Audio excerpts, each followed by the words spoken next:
mensen. Het is allemaal zo ontzettend na. Waarom kunnen wij niet gewoon vriendelijk van mening verschillen? 칼럼니스트인 영화 주인공은 SNS를 통해 매일같이 악성 댓글, 이 악플을 받습니다. 악플에 시달린 그는 피해망상 증세를 보이면서 결국 악플러를 상대로 살인 행각을 벌이게 되죠.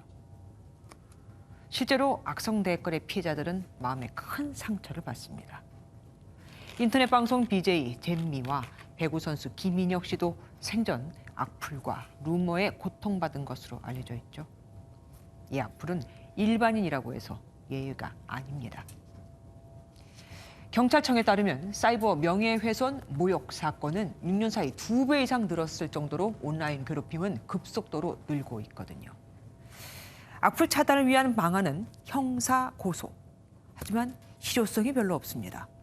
시정을 받은 경우는 거의 없고 대부분이 벌금 정도로 끝나버리거든요.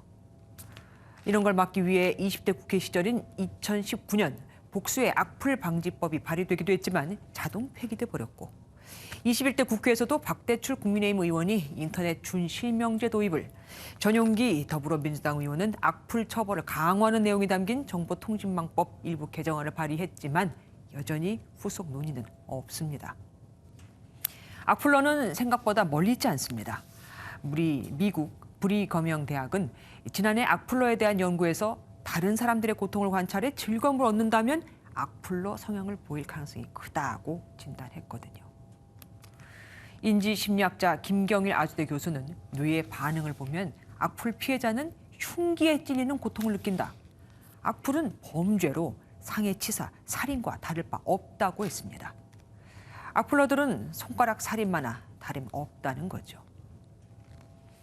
4차 산업혁명 시대라지만 AI가 활용되고 로봇이 사람 일을 대신해주는 시대라고 하지만 이심전심, 이 오래된 사자성어가 더 필요해진 시대이기도 합니다. 김주아의 그런데 오늘은 악플에 사람이 죽는데 였습니다.